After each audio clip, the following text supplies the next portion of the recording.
Now we're going to start with Charmides. The first Charmides. I will die if you say anything. I feel like in Greek it's Charmides, but... Hey, this is ancient Greek, okay? We can say whatever we want. True. So, first of Plato's works, and I think it's by historical order, by when the scholars thought when it was written. Mm-hmm. So I'm pretty sure they consider Charmides to be Plato's first work. So we, of course, begin with Socrates, which, spoiler alert, we're going to be starting with Socrates a lot in Plato's works. I think it's all of them, actually. Yeah. So Socrates is arriving back in Athens after years of serving in the army, right? And he recently escaped from a brutal battle. He heads to the Palaestra, the gymnasium, to find his old friends, who then ask him about the battle. He asks them afterwards about the state of philosophy in Athens and whether there are any really smart or beautiful people at the moment. Boys in particular. Yeah. Boys. I put youths, just to be clean. He made it very clear they had to be young boys. Young boys. Mm-hmm. we didn't take... In our modern 21st century lens, we might view it one way, but I think he might have been just like... For young aspiring... Boys. Yes, scholars. Sorry. Yeah, sorry we didn't get to see his wink through the writing, so it's okay. It's okay for now. One such youth who has been described as unsurpassed beauty is said to be Charmides, who then enters the temple almost immediately. Socrates is really aroused and awestruck by Charmides' good looks, and he manages to persuade Critias, who is Socrates' friend but Charmides' older cousin, to convince Charmides to come over by telling him that Socrates has a cure for Charmides' headaches. Socrates persuades Charmides that the mystical cure treats not just the body but the soul, making the soul temperate, making it like good. Charmides agrees to receive the charm, but Socrates first must take an inquiry to find out if Charmides is actually temperate of soul. The inquiry proceeds with Charmides attempting to define temperance and what it is. He tries to define it as quietness or modesty, but both are shown by Socrates not to match the definition of temperance. So basically the whole point is they're trying to define what temperance is and what's a temperate soul, right? Yeah. Yes. I want to stop you there. Yes. I think it's important to discuss how he, I guess, refutes whatever definition he has. When Charmides says, I think it's someone who's quiet that's temperate, he goes through examples of okay, well, would you say quietness has these kinds of characteristics, aspects, and then Charmides would be like, yeah, that's generally what I believe in, and you believe these aspects are good. He'd be like, yeah, okay, well, is a blanket good? Yeah. And in particular, be like, is someone reading quietly good? You'd be like, yeah. Well, what about reading fast? How about that? Or would you say in certain cases it might be better to be fast or louder? You'd be like, yeah, in certain cases, yeah. So temperance doesn't rely on someone being quiet, because someone who's loud or soft could be quiet. So I think the best way to explain is that he would refute with juxtaposition on scenarios that could contradict the quietness. Defining temperance with quietness. Yeah, I see what you mean.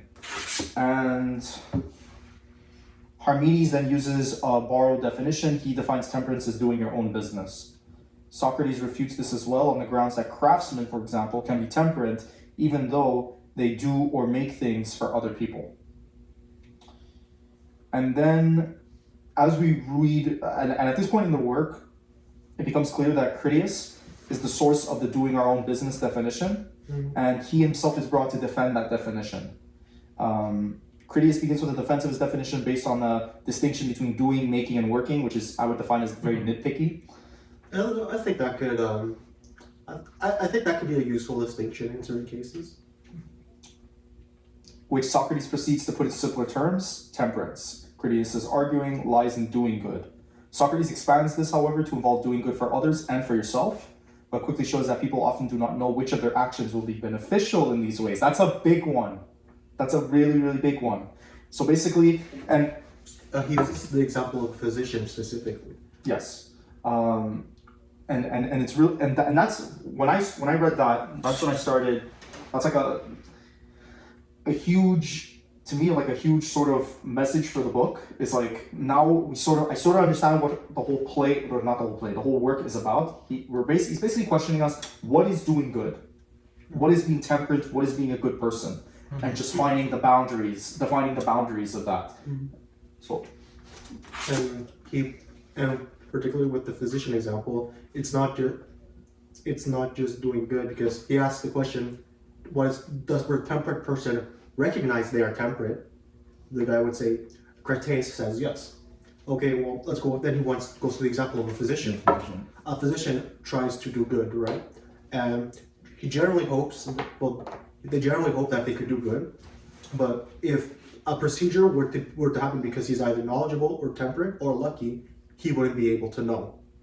So in that case, would the physician be temperate? And Critias has a dilemma with that. On whether that is, in my opinion, I would actually say, I would still say the physician is temperate though, because no matter in what scenario, he's still trying to do his own business and his profession, and still trying to save a life. Well, so whether it's luck, like the intention is still there, right? Because the physician could just throw his or her hands up and be like, no, I'm not going to do this. I'm not going to save you or help you. I don't necessarily agree with that. Clear intentions would make someone good, because your intentions are good doesn't necessarily mean your actions, like the results of your actions, are good. Let's say you have a person who's trying to help people, but they don't know the first thing about the first aid, and they accidentally do worse every time. In that case, I would. But I guess where we would disagree, Paul, is again in the intention, right? Because yes, it could result in you hurting somebody, but you wouldn't want that person to be hurt though. If you're the physician, it's more, I would think, your character as opposed to your results. Your results could be terrible, but I think temperance is more a definition of the person's soul, right? Which I think if we replace soul with their personality. But if you want to do good, but you're unable, so in this case, the physician, if you're unable to do said job properly and you try to help and you fail, would you still be temperate? Because if you don't have the skills to do something, despite your noble spirit or soul, in the back of your mind, you might realize you're doing something wrong. Because if you don't know what you're doing, then you're just going to make it worse, and then you're not going to be. But then you can argue in these sort of situations, you never know what's going to happen, so you're always going to be working with some uncertainty.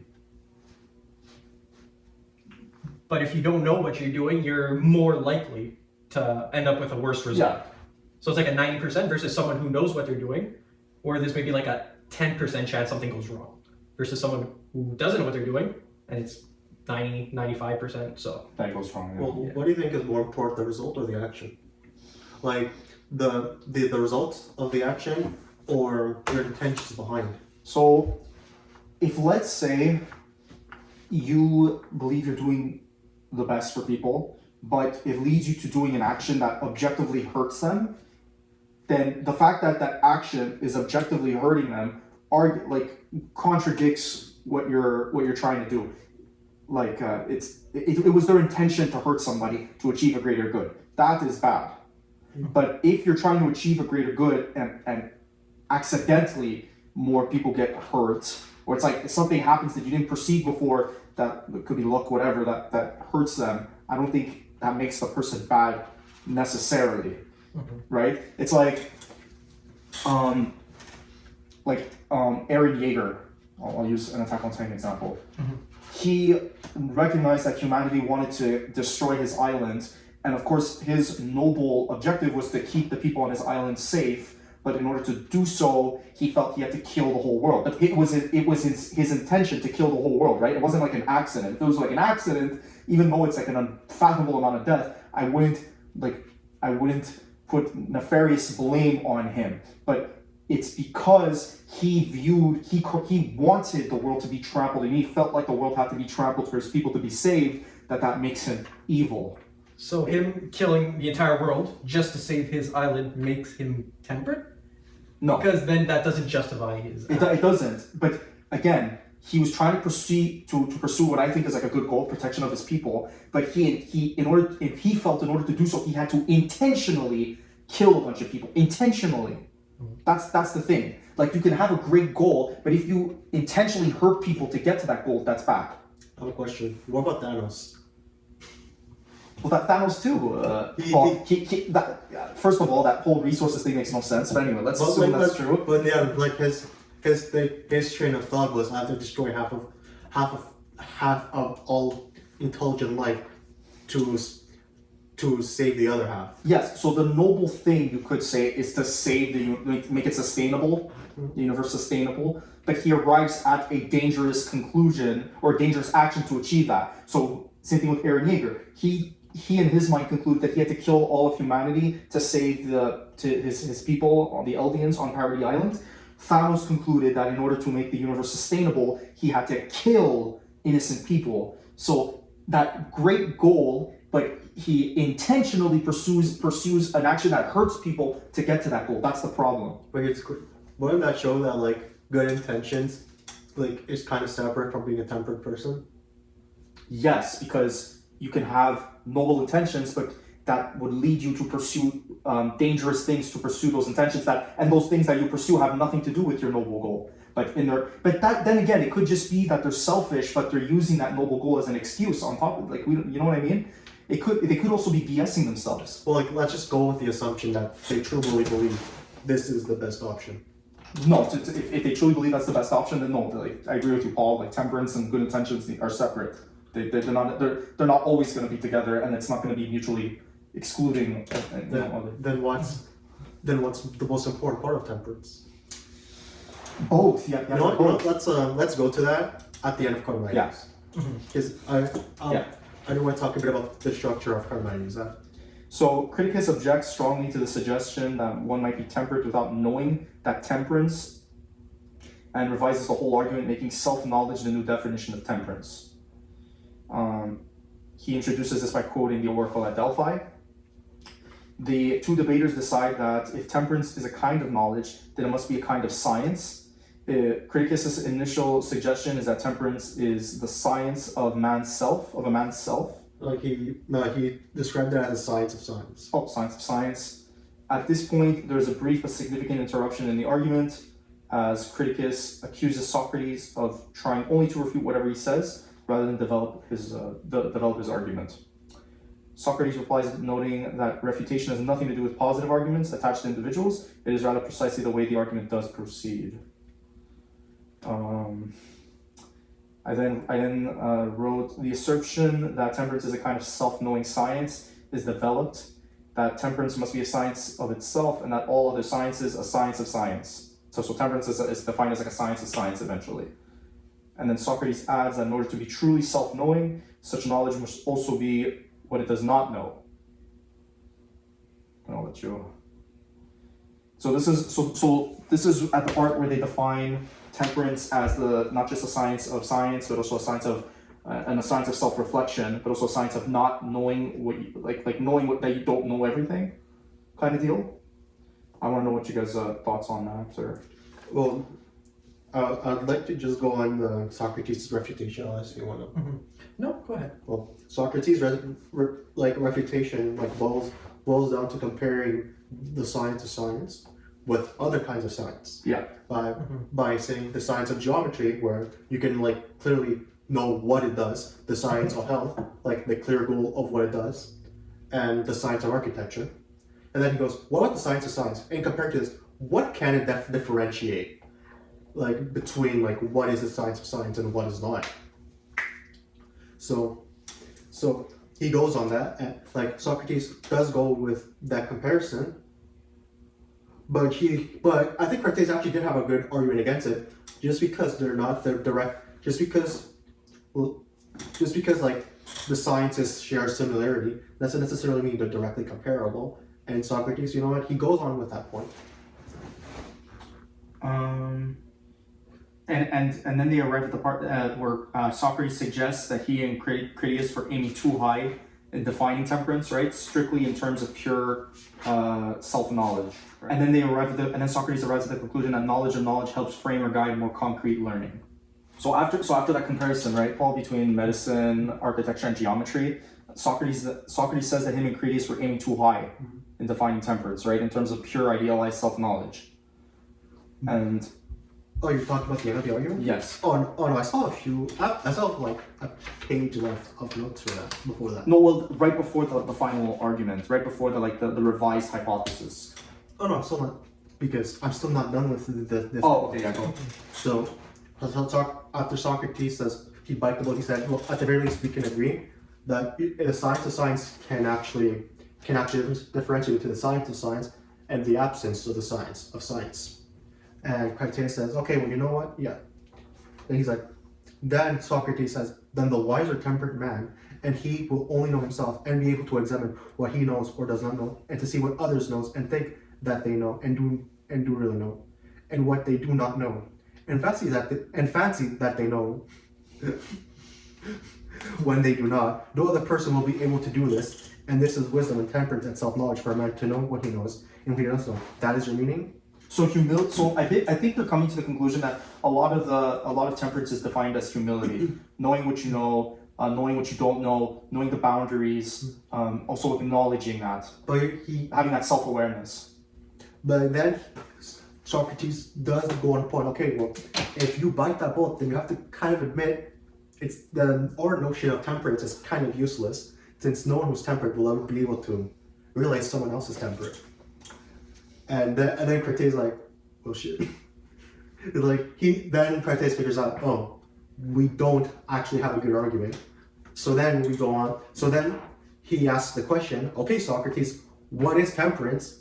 Then Socrates goes to you. What you were saying, it's like, we actually don't have a good definition for it. Like Use temperance. Like you said, we put the bar too high. It was too idealized. We don't have a good idea of what it is. So then they had a revised hypothesis afterwards, as Socrates recounts a dream of the perfect state ruled by wisdom or knowledge of knowledge. The problem is that he cannot convince himself that even in such a perfect state, everyone would be really happy. Again, the problem is the link between a pure ideal temperance or wisdom and specific happiness. What is it in the knowledge of knowledge that can actually make us happy? Critias briefly suggests a compromise in a kind of science of the good or science of advantage, which would apply to all other sciences, but which would itself be a specific concrete science. Socrates rejects the suggestion on the grounds that even this science of advantage does not seem to have any links to temperance as the science of sciences.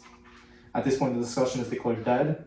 Even accepting a number of things as givens that didn't seem very likely at the time, the two men have been unable even to come up with a definition or a use value for temperance. Charmides is not dissuaded by the discussion, and he decides that he will see Socrates frequently to continue to learn from him and pursue the true meaning of temperance. That was Socrates' true goal, to see some boys. to see the boys, to put the seed in their brains. It was to all see planned from the Socrates. beginning. So, throughout the dialogue, I got the idea that Socrates is really trying to go for this idealized version of goodness in temperance, whereas Critias is trying to become much more realistic in his characterizations. But what I got really confused about is what they meant by science of science, and trying to figure out, like, did they mean like the modern definition of science? Is that how they translated it, or are they trying to find, like, I guess like by science they do mean, because they also compare it to medicine, architecture, etc., a unified way of thinking. And I wonder if for them science is more the study of, because that's how I kind of got the idea. Yeah. It's more the study of, I guess, study of architecture. of architecture. Yeah. I actually have a different point of view, and then Socrates. So for me, like Socrates and like by definition Plato, because this is Plato speaking through Socrates. Yeah. That Plato tries to get to the root of like a definition, especially of like notions we've kind of taken for granted, like love, like temperance in this case, and friendship, how we'll see next, And wisdom. and wisdom. Mm-hmm. And he looks at these notions that we take for granted of like what is wise, what is temperance, and then you have Socrates saying, okay, what is temperance? He asks for a definition. First from Charmides. He gives it like I think that it actually makes sense why it's a boy, like a youth in this situation, because like I think that's kind of a shorthand and like the implied shorthand of like this person's inexperienced and like doesn't know that much about the world in my definition of society. So Charmides goes with like a somewhat like simplistic definition of like, oh, someone who's quiet, someone who's modest, like things like that. And you have Socrates, like he goes through like very normal, like just like you could, if you heard this, if you heard this, and I think maybe like an ancient Greek adult who read this like listens to it, he's like, oh, I could probably come up with the same reasoning Socrates is coming up with. I'm like, okay, well, really, like temperance is quietness, temperance is modesty, like, and so then it would transition to Critias, who off his reputations. Critias, who like honestly he influenced Charmides to a certain extent, but like he's like clearly an adult with like his own opinions, who's intelligent. Like I think he's supposed to be seen as intelligent. We're not supposed to think he's a dumbass. And you have him. He has his own ideas of what it should be like, and his ideas are like more developed, more nuanced, but they're still as flawed as Charmides is. As Charmides' definition, they should require more work to get through that. So And more fine tuning. yeah, more fine tuning, and then hearing like these more nuanced arguments, you have Socrates really going deep on like, okay, what does it mean to believe this? Would you believe it has this aspect, These properties, and then once he establishes these properties, and sometimes Socrates brings up properties that they reject, and then Critias gives a reason why of rejection, and like I think and actually when I read it, I'm like, that's a decent refutation of one of Socrates' arguments, and then once he, well, even if Socrates like okay, whatever, it doesn't have this aspect, he goes to reasons on even if it doesn't have this aspect, there's still some faulty reasoning behind it, and then Critias like he like you see how he was embarrassed in one of these, so he still grants Critias the point anyway, but even by granting him a point, he still looks through it. He's like, even if the science of science is real, it's useless, and then Critias has to bite that bullet because like, yeah, given all of the properties that he agreed to, and even in the unlikely scenario this kind of science would exist, it would still be useless. And like when you think of the science, because it's not establishing anything per se. Like that's why the science of science is useless. Like it doesn't establish any clear properties of what a science is, I guess. Well, like no, like Socrates even like said, you know what? Let's assume it exists at some point. He did go through a refutation of its existence, but he still granted it. He's like, okay, a person the person who's a master of the science of science know what the science of science and the absence of science. So here's the question: what do they know? Yeah. Okay. And how would they recognize another person knows whether they know? And then it's like, then they go through that. Without some universally agreed upon principle. So basically Socrates is advocating that at some point it's made up. Like it's not in nature. It's not something you know what I mean? I think what he's saying is like, even if it's in nature or not, it's not useful. It doesn't give any use of like what a temperate person is. It doesn't give like, okay, how do you recognize someone is temperate?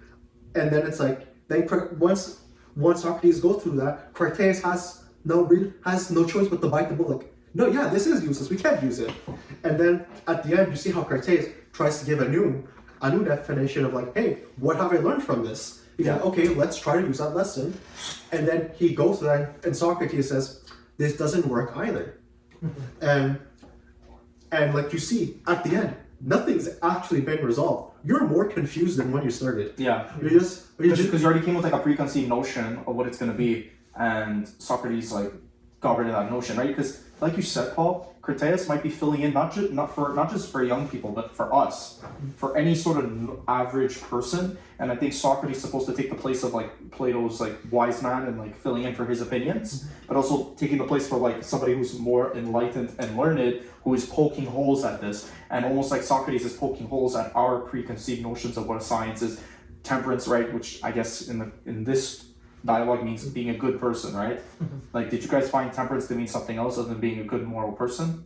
I think the use of the word temperance kind of changed throughout like the generations. Because when I think of temperance, I think of a person who doesn't drink. Yeah, somebody Yeah. or somebody who isn't like easily addicted to things, who can like, and also somebody who can like temper their emotions. Someone right? who has Like, good self-control. Yeah. And not So like, succumb to that. well, like obviously, I'm pretty sure in this time and place, we're supposed to think of temperance as a quality of a good person. That's a good person, yeah. So and so at the end, you're of course left with the conclusion that we don't know how to define what a good person is, Yeah. and also maybe there is no way to define what a good person is. So, in a weird way that may not even be connected to this, is Plato then advocating for morality that isn't objective at that point? No, I'm not sure he. I'm not necessarily sure about that, but however, I do think I think he's definitely bringing up is that like, don't take these notions you have for granted. Actually, examine what like these notions like mean.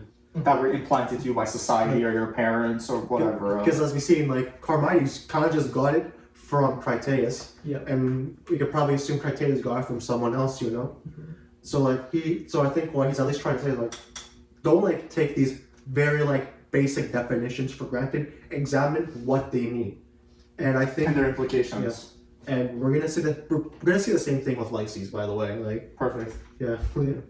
That's good. I'm excited for that. Yeah, and I do agree. I think it feels like he's more like, because at the end, obviously, he agrees. There's no clear definition, but it feels like he's more opening it up to the general public to figure out what do you think. Because like temperance, personally, I think it depends from person to person. What defines a good person? And again, you see here, Critias at the end, after all this running around in circles, he's very annoyed. He's like, "We didn't come to an answer. We need an answer." And then Socrates is saying, "We don't necessarily need an answer. It's something we got to discuss. It changes from person to person. Everyone has a different idea of what a temperate person is." And it feels like he's more opening it up to the general public to say, what do you like? Try to think about what is a temperate person in your view, and maybe discuss it with other people. And yeah, the point of the discussion is like making sure making sure you don't like have faulty assumptions, you know. And that through mutual understanding, you and this other person that you're having this dialogue with can talk, discuss, agree on certain principles, and then move on, and then eventually move to some objective. Although in their case, they had moved to an objective which that objective said we don't know yet. Or conclusion that said we don't know yet. Yeah, but that's a lot of philosophy. No, where a lot of the answers are we don't know. We don't know. But it's something. Leave it to you. Let's keep discussing. Let's try and find the best possible solution we could agree on. Yeah. Almost compromise. Yeah. And then that's it. But there's usually no concrete definition of anything. It's something we usually make up as we go along. And you refine. Something exactly. We should probably move on to Lysis, because since this is philosophy, we can actually go on forever on the first one, by the way. Okay. So I just want to like, I'm not going to really talk about it. I'm just saying at the end of this chapter, I finally realized, oh, this is why they're called the dialogues of Plato. It's a dialogue. Yeah. I was always curious, like, why is it called dialogues? Like, oh, wonder why. In fact, scholars we consider Socrates a historical person, but some people do not consider him a historical person. They might just think that it's a character that Plato made up, perhaps, but we'll never know. Oh, that's not like peculiar. Like we have like him being referenced in plays. We have him. That's true. We also have separate historical figures who also reference him. So I would go on to venture he was probably real. He was referenced by other people, true. For Lysis, on his way from the academy to the Lyceum, Socrates then runs into two men, Hypothilus and Ctesippus. They suggest that he join them in the newly erected palestra, or palace, right, for some conversation. The talk turns to Hypothilus' overpowering crush on the boy Lysis, and Who's a young boy? yeah, young boy. And Ctesippus recounts how Hypothilus is constantly singing the boy's praises to the point of being very obnoxious. Socrates asks Hypothilus about his method of wooing Lysis and criticizes him for inflating the boy with too much praise, like stroking his ego, thus making him harder to catch. So Socrates offers to come inside and meet the boy himself in order to show Hypothilus how to woo him.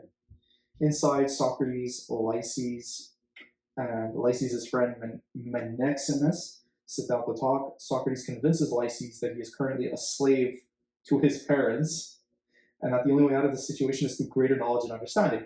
Which it's like a runaway line.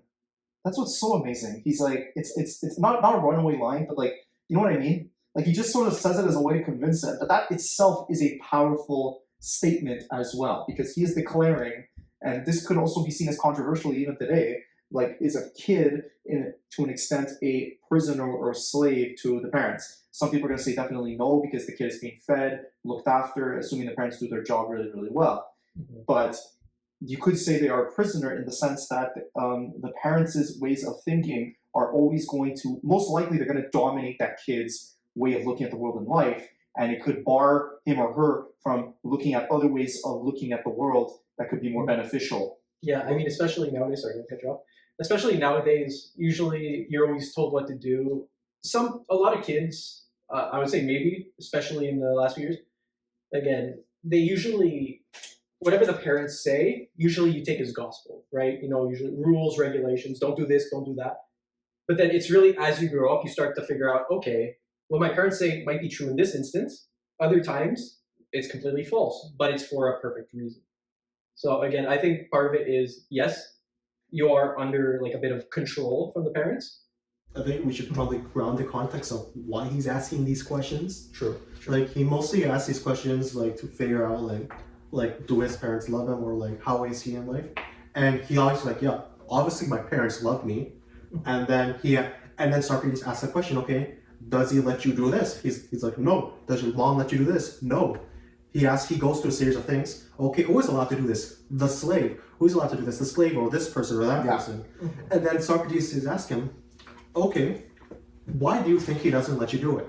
And he goes up, and obviously the question can't, like, the answer can't be because they don't love me. Yeah. So Socrates says, okay, well, it has to be because you're just not wise enough for it.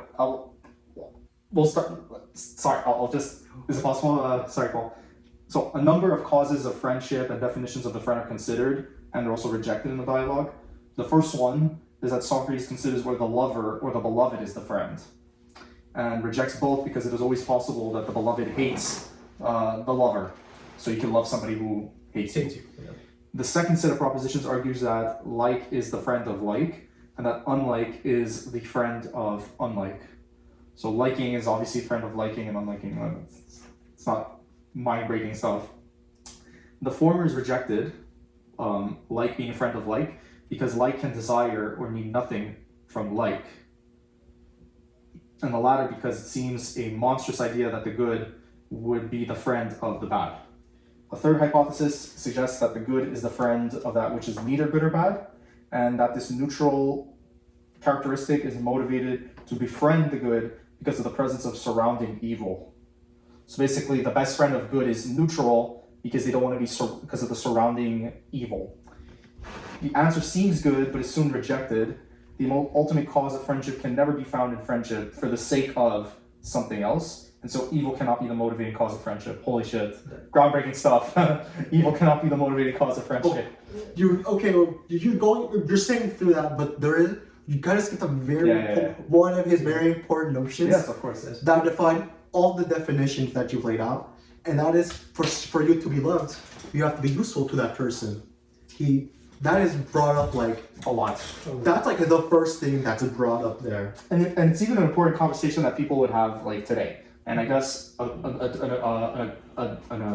talk we can make with each other is, I do think to be a friend, you do have to provide some use. And the use could really mean you make them feel good. You have a good day with them, right? You pursue the right hobbies. The mere fact that some people are your friends and some people are not your friends means there's some defining characteristics that would make you want to be a friend of somebody. And generally, most of the time, it's because they're offering something to you. Maybe it's not something that's materialistic and utilitarian, right? Maybe they're not paying you to be their friend. They're not providing you some sort of material like food or some great prize or whatever, or their sister's hot. Like, no, like, it could just be that they're providing you happiness, which is still like they're providing you something. You're still using them for something, and they're using you for something. It's just because it emotionally feels better because you're helping each other out. It doesn't feel that way, but it is. That's my opinion. To speak about what Socrates was saying.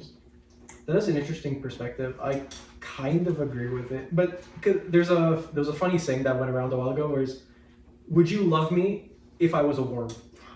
Which is basically, would you love me if I was just some kind of insect or something that's nothing? Would you love me if I was nothing?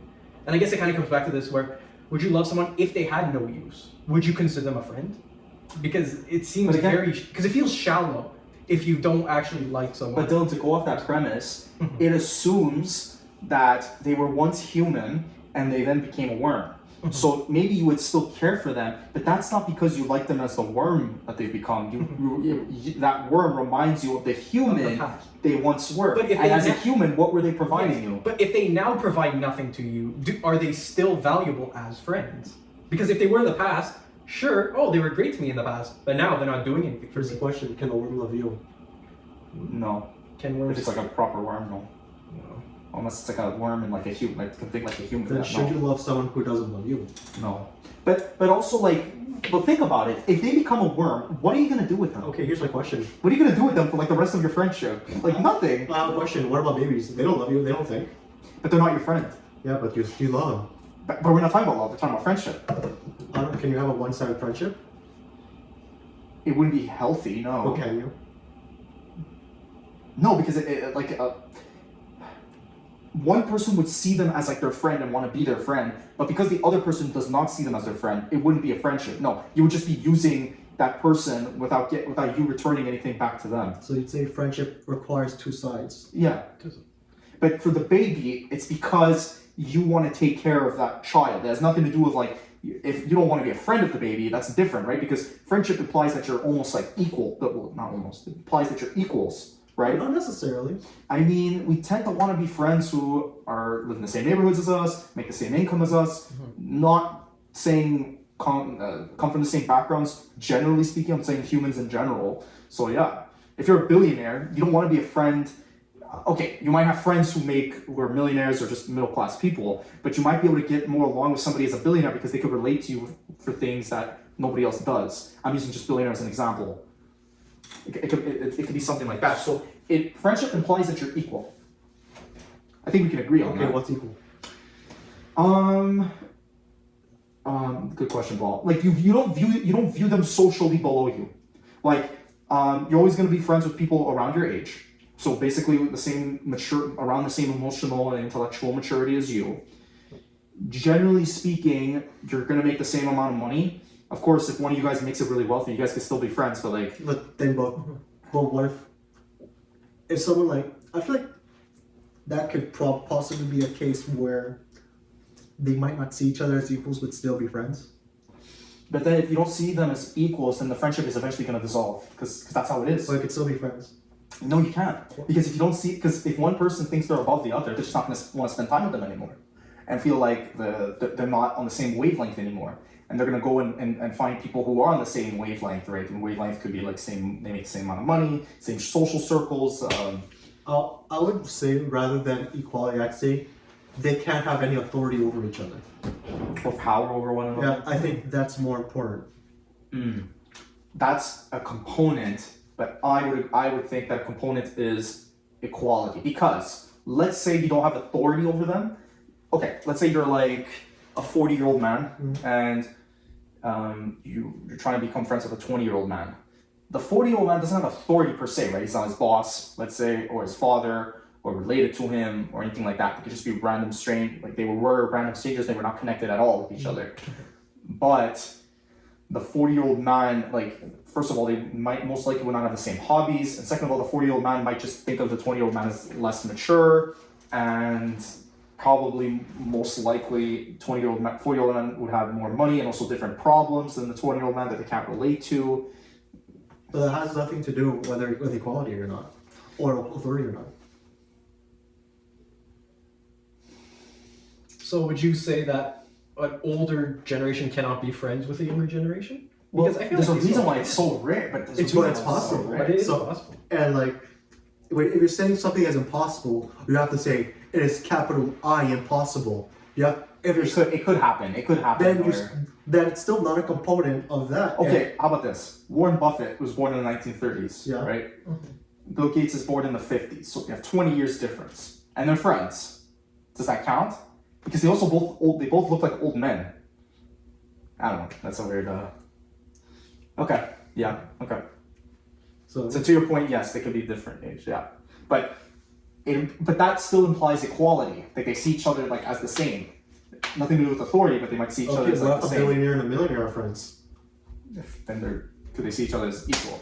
No, not necessarily. The millionaire would clearly know the billionaire has a whole lot more money. Oh, billionaire. Sorry, Paul. Capital B billionaire, you know. They could be friends. What if Ryan Reynolds was friends with Elon Musk? That's possible. But like, you know, Okay. They wouldn't be. Okay, they're not equal. Okay, yeah. Okay, authority. Yes. Yes. Okay, I would say yeah. Okay, you're right. You're right with that. oh, but then here's a question: can you not be friends with your boss? No, it's impossible Why not? because they have a power imbalance over you. You might one day like say information that they could use against you. Let's say in the future. Or because you know they could fire you, you're not gonna 100% be open with them. What if you were friends prior to them being your boss? Then that friendship, no, it can't last anymore because they suddenly have authority over So you. you're no longer friends. But what if you quit? Can you now become friends as soon as you quit? Yeah, because they no longer have authority. You could then resume the friendship Oh, you're in a healthy You're way. kind of seeing it more as a legal contract. It's not a legal It sounds contract. more like a legal contract to you. No, but think about it, guys. If you can't be friends with your boss because you can't always be, you're not suddenly going to be 100% with them anymore because you're afraid that you know what I mean. And if you show like let's say a vulnerable side to your friend who's your boss, they might see you in an unprofessional context back at work. You know what I mean? Like Oh, but like, just and also they again because they have authority over you, that's gonna force you to like act a certain way. Obviously, be more like people pleasing. Like you're not gonna really connect. Like you're not gonna see them as an equal to connect with them. To have that freedom, that confidence. You're always gonna feel a little bit because they're your boss. well, you're required that all levels of friendship require all the same level of openness. Well, I don't think that's true. Like you could be friends to some extent. You could be like there are degrees of friendships. But also you can't be a friend with your boss. Also because it jeopardizes your relationship, your professional relationship with other colleagues, right? Because if you're friends with your boss, that's preferential treatment that the other people may not get. Let's say a promotion comes up and you get the promotion just because you're friends with the boss. Like It's what? going to cause resentment with like the other colleagues as well. Like, are you saying it's impossible for people to recognize they have a private and personal life, and they are able to distinguish it? Okay. Let's get to the end. This is getting Let's to get the to the severance level where it's like, okay, cut straight in half. Work life, fun life, split them completely. Like you're saying, I'm playing Socrates right now, and I'm not buying your argument. Okay, so we'll just start at a certain point which Socrates brings up. Yep. Okay, can you be friends with someone who don't love you? They kind of say no. No, that was the conclusion. Yeah.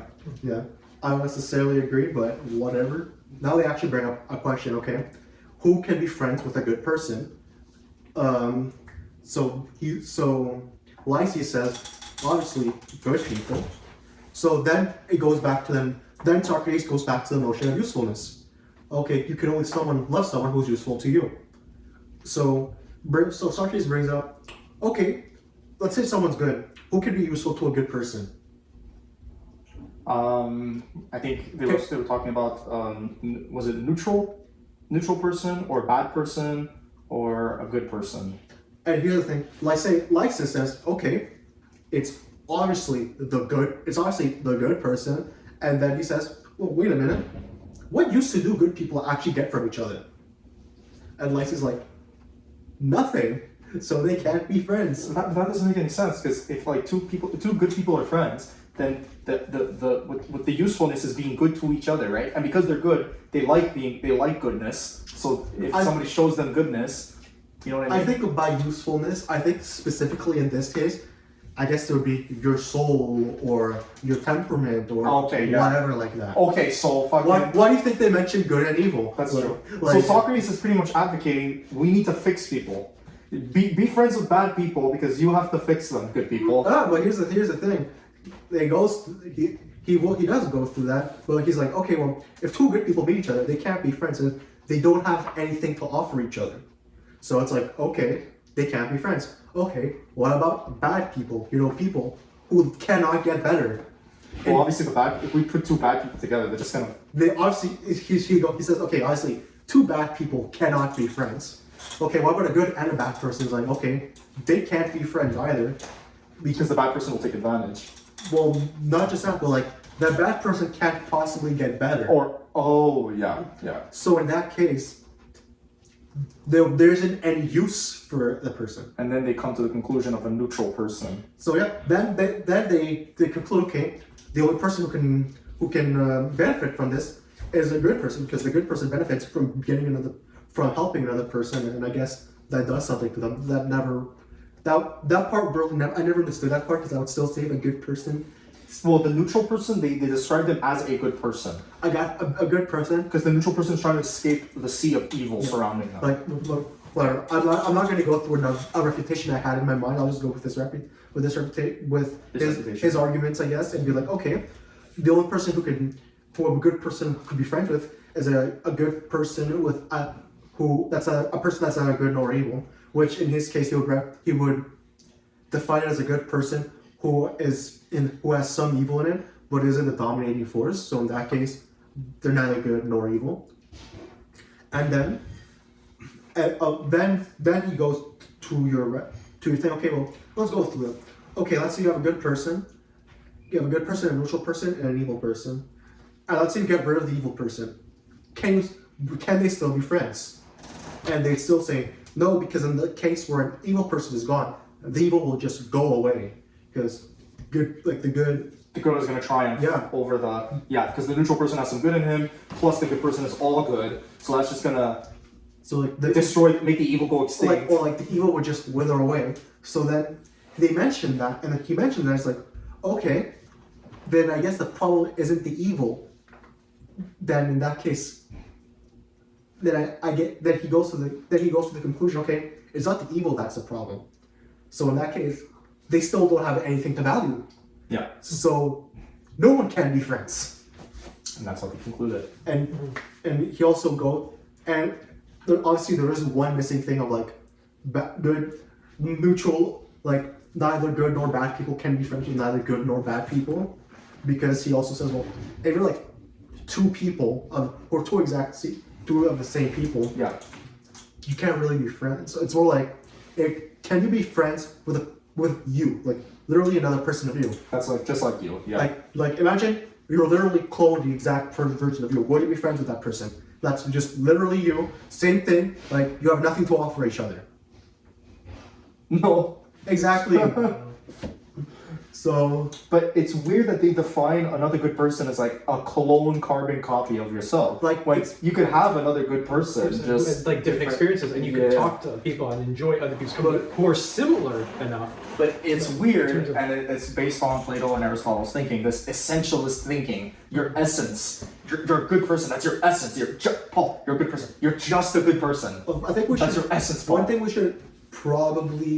I should probably mention is that these people literally believe the soul was real. So they saw it like as a force equivalent to gravity or something. So you should just probably keep this in mind with the future readings. So in the end, he comes basically with the same conclusion, because by whatever definition they come up with, no one can be friends. So it's like, oh, we should all be lonely. It's like we have a problem here, you know. Yeah. So then he goes on the same spiel of like, oh, okay, I guess you wasted our time. Goodbye. So like it's the same ending as Charmides, you know. Yeah. They're like, oh, we're kind of further away than when we entered, you know. Just by the dialogue, yeah. Which is an important part of Plato's thinking, I guess, is that we don't know anything, and the more we inquire, the less we'll know. So it's just reinforcing the fact that we don't know everything. That's what I'm getting from Plato. But I don't know. He does have quite a bit to go. Yeah. He has an entire book of not knowing. Of not knowing about anything.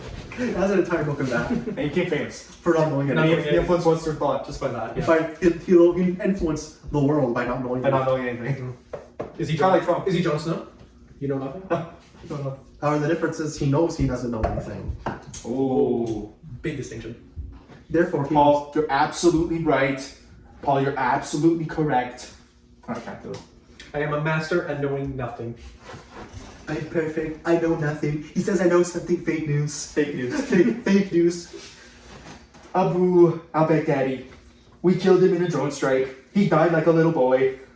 He died in Syracuse.